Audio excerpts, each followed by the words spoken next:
જય અંબે, ભારત માતા કી જય, વંદે માતરમ. હું મુકેશ પંચાલ. આપણી ચેનલ આપણે કંઈક નવું કરીએમાં તમારી પાસે 10 મુદ્દા લઈને આવ્યો છું. સામાન્ય જનતાને ખૂબ વિચારવાની જરૂર છે એવા મુદ્દા છે. સૌ પ્રથમ આપણે ચૂંટીને મોકલ્યા ને એવા ભાજપના ધારાસભ્ય રાજેન્દ્રભાઈ રાઠવા એવું કહી રહ્યા છે કે સગર્ભા સ્ત્રી હોય એને જોડીમાં નાખીને લઈ જવી પડે અને એક બે ખેતરમાં ચાલવું પડે, તેમાં વાંધો શું? તમે વિચાર કરો. આ ધારાસભ્યશ્રી જ્યારે મત માગવા ગયા હશે ત્યારે આવી વાત નહીં કરી હોય. ત્યારે તો કહ્યું હશે કે તમારી જોડે ઊભો રહીશ, તમારા બધા કામ કરીશ, તમને જરાય તકલીફ નહીં પડે, આવી વાત કરી હશે. બીજી વાર વિચાર કરજો. એટલા માટે 30 વર્ષ પછી આદિવાસી વિસ્તારમાં રસ્તા બન્યા નથી અને ધારાસભ્યએ પ્રજા પર દોષનો ટોપલો ઢોળી દીધો. આ તો મીડિયાને સલામ છે, ટીવી મીડિયા અને પ્રેસના મિત્રોને સલામ છે કે વસ્તુઓને બહાર ખૂબ સારી રીતે લાવે છે. બીજો મુદ્દો, કેન્દ્રીય શિક્ષણ મંત્રાલયના સર્વેનું ચોંકાવનારું તારણ આવ્યું છે કે ધોરણ 6ના ફક્ત 53% વિદ્યાર્થીઓને જ 10 સુધીના ઘડિયા આવડે છે. તમે સમજો, આપણે બધા સમજીએ છીએ કે ઘડિયા ઉપર તો એકાઉન્ટ અને ચાર્ટર્ડ એકાઉન્ટન્ટ થઈ શકાય, અને જો એ ભણતર જ કાચું હોય તો મને એવું લાગે છે કે આ દેશની કે ગુજરાતની પેઢીને કઈ તરફ સરકાર લઈ જવા માગે છે, આ સૌથી મોટો સવાલ છે. ધોરણ 3ના 55% વિદ્યાર્થીઓને 99 સુધીના અંકોને ઉતરતા અને ચડતા ક્રમમાં ગોઠવી શકે છે. તો એનો મતલબ એ થયો કે જે ટીચિંગ છે, શિક્ષકો છે, એ માત્ર ને માત્ર સ્કૂલમાં શેના માટે જાય છે એ આ જે તો ચોંકાવનારું સર્વેનું તારણ આવ્યું છે એના ઉપરથી ખબર પડે.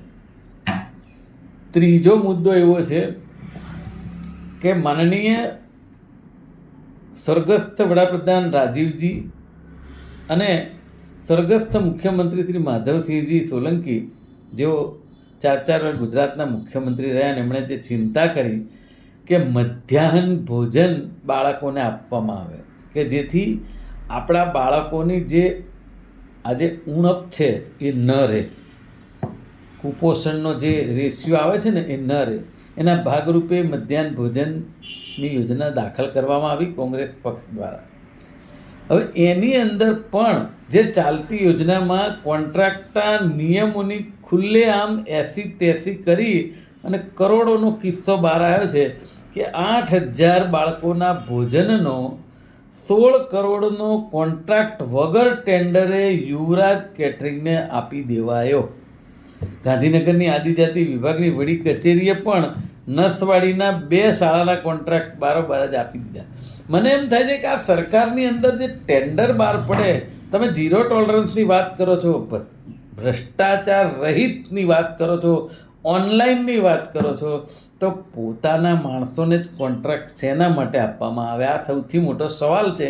અને લોકોના મનમાં છે જ કે આ કોન્ટ્રાક્ટ જે પોતાની રીતે આપવામાં આવે છે અંદરથી, એમાં ક્યાંક ને ક્યાંક ભેદ છે, જેના કારણે જ આ રીતે કામકાજ થઈ રહ્યું છે. બાકી તો હું એવું માનું છું પારદર્શકતાના નિયમો જુદા હોય છે અને આ જુદા છે.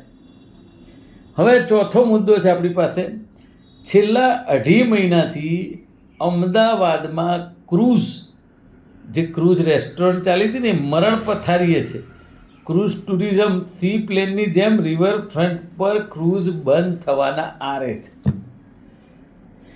એક વાત બહુ નક્કી છે કે આ સરકારમાં આપણા લોકલાડીલા પ્રધાનમંત્રી હોય, મુખ્યમંત્રી ભૂપેન્દ્રભાઈ હોય કે પછી બીજા મંત્રીઓ હોય, યોજના લાવે, યોજના ઘડી કાઢવી, લાવવી, એના માટે કોઈ આ લોકશાહીમાં બાધ જ નથી. પણ પછી એનું ઇમ્પ્લિમેન્ટેશન કેવી રીતે થાય, ઓડિટિંગ કેવી રીતે થાય, એ યોજના કેવી રીતે ચાલુ રહે અને વર્ષો વર્ષ સુધી પ્રજા એને વાપરે ને એમાં કોઈ પ્રોબ્લેમ ના થાય, અકસ્માત ના થાય, એની જવાબદારી કે ઓડિટિંગ જે છે એના નામે મીંડું છે આ સરકારમાં. કશું જોવાતું જ નથી. જેની પરિસ્થિતિ આજે આપણે ગુજરાતના તમામ રોડ રસ્તા જોઈ રહ્યા છીએ, જે પરિસ્થિતિનો એક ભાગ છે. પાંચમો મુદ્દો એવો છે કે આજે ગુજરાતના 40% જેટલા રોડ તમે આવવા જવામાં દહેશત રહે તેવા છે.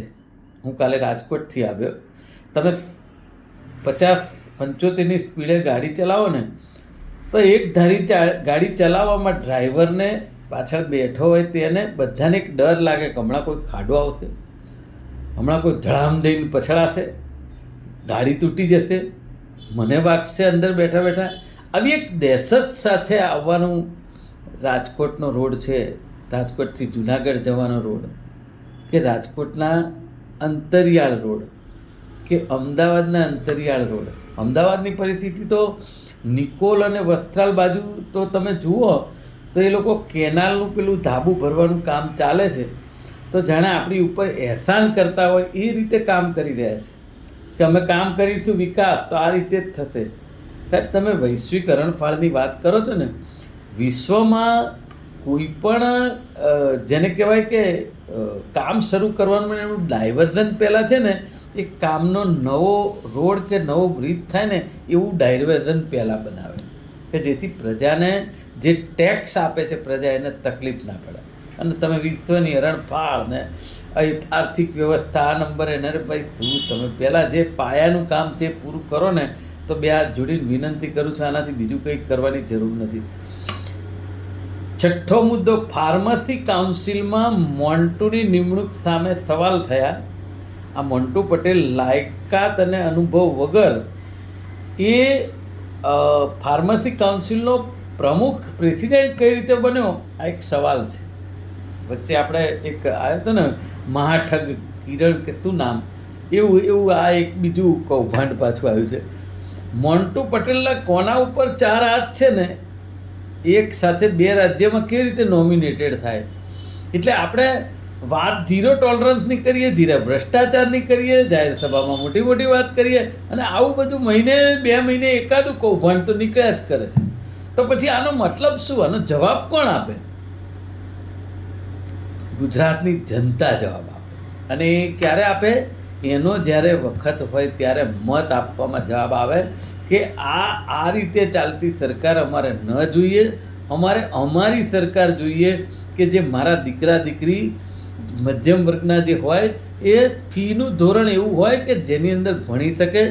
હું તો કહું છું ફોરેનમાં તો 12 ધોરણ સુધી દીકરીઓને તો ફ્રી ભણાવે છે. તો મને એમ થાય છે કે ફોરેનની વાતો ખાલી કરવાની, અહીંયા અનુકરણ નહીં કરવાનું. ફોરેનમાં જે ટેક્સ છે એના કરતાં 3 ગણો ટેક્સ અહીંયા આપણે આવતો હશે. વાત ઇન્કમ ટેક્સની ખાલી નથી કે ઇન્કમ ટેક્સ આટલા ટકા લોકો ભરે છે ને આ નથી ભરતા, તે પણ જીએસટી છે એ તો નાનામાં નાનો બેગર્સ જે છે ને, જે માગીને ખાય છે એ ભરે છે. એ બિસ્કિટનું પાકીટ લે ને તો એને ટેક્સ ભરવાનો આવે, એ પરિસ્થિતિ છે આપણા ભારત દેશમાં. તો પછી ટેક્સ તો આવે જ, પણ માનસિકતા કઈ છે, કરવું છે શું? હવે તમે જુઓ, 7મો મુદ્દો છે મંત્રી પુત્રોને સંડોવતા મનરેગા કૌભાંડની તપાસ પહેલાં ઢાંક પીછોડોનો કારસો. જુઓ, એક તો પહેલાં તો મંત્રી પુત્રોએ 71 કરોડનું કૌભાંડ કર્યું, રસ્તા બનાવ્યા નહીં. આ બચુભાઈ ખાવડ મંત્રીના છોકરાની વાત કરું છું. અને પછી હવે એના ઉપર કાર્યવાહી થઈ એટલે એમને જામીન જલ્દી મળે એના માટેની કાર્યવાહી ચાલુ થઈ.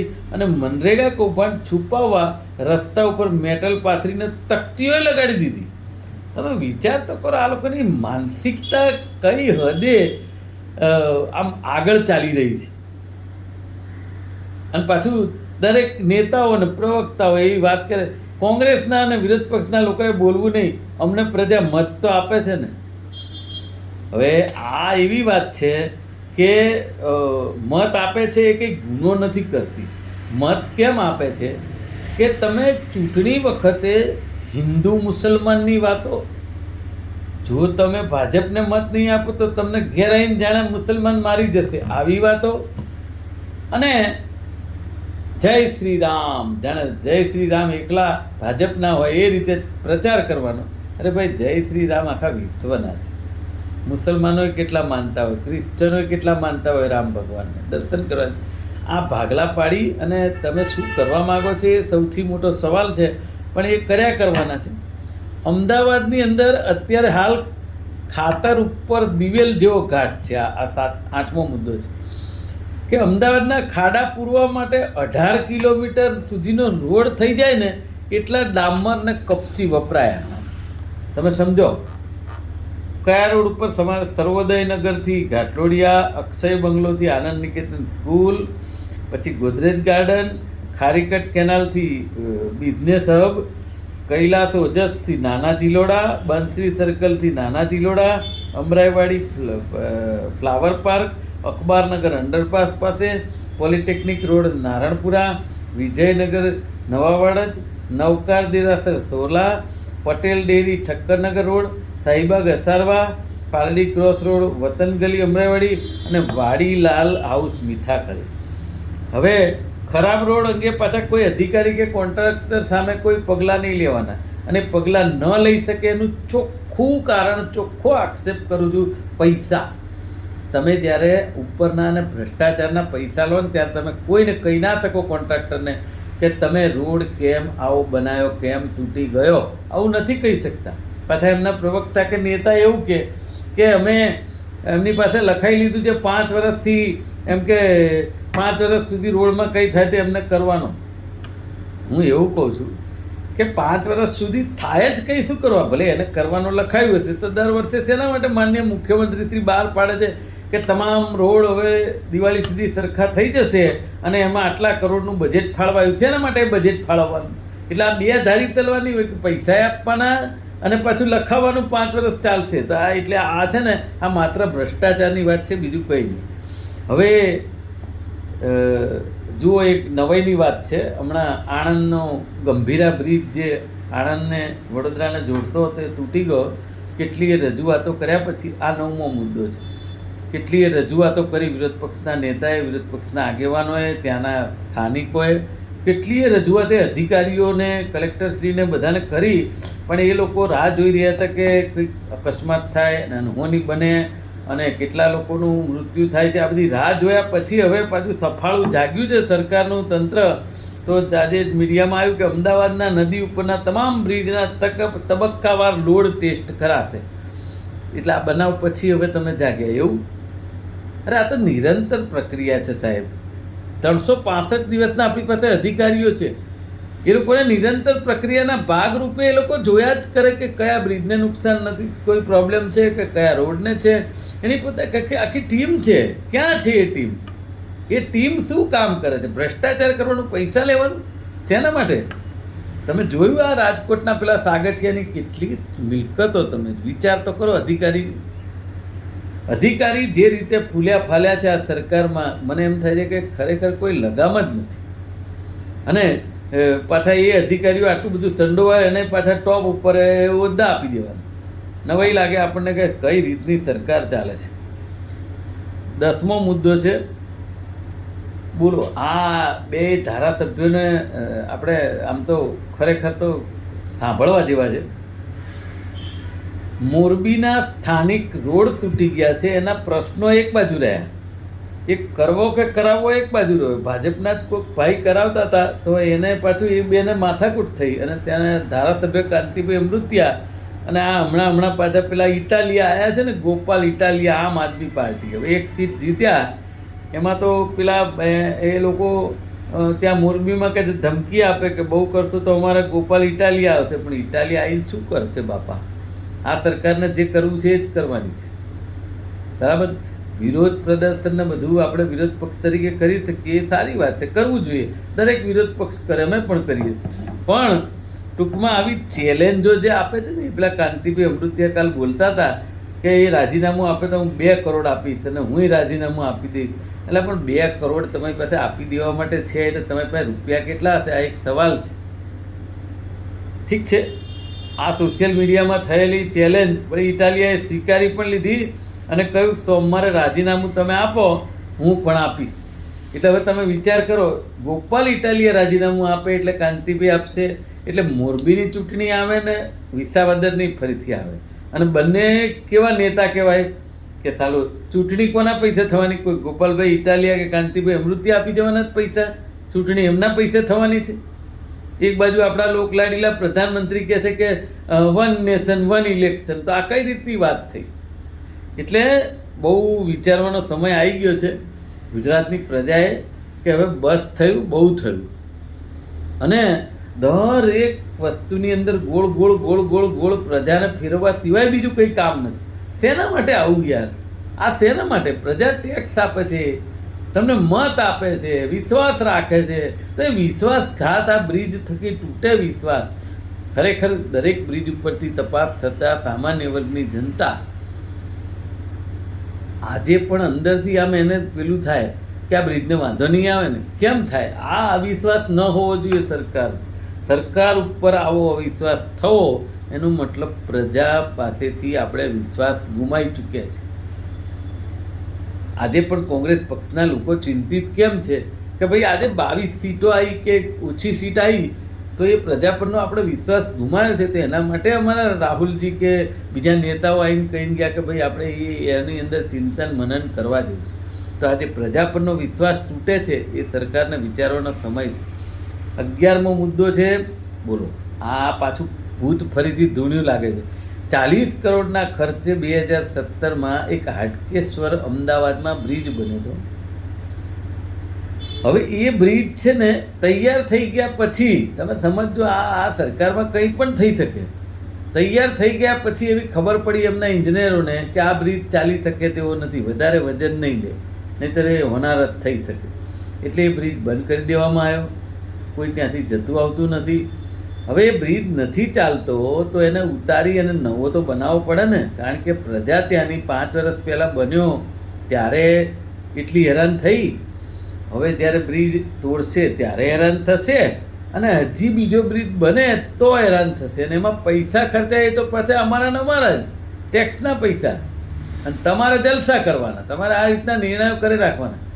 મને એ ખબર નથી પડતી કે હયાત બ્રિજ જે છે એ તોડ્યા પછી આ સ્થળે કોઈ નવો બ્રિજ બનાવવાનું છે કે એનું આયોજન પાછું કંઈ આવ્યું નથી હજી વિચારમાં. હું માનું છું ત્યાં સુધી તો બનાવવો જોઈએ પણ ખબર નહીં. એટલે બિલકુલ આમ જાણે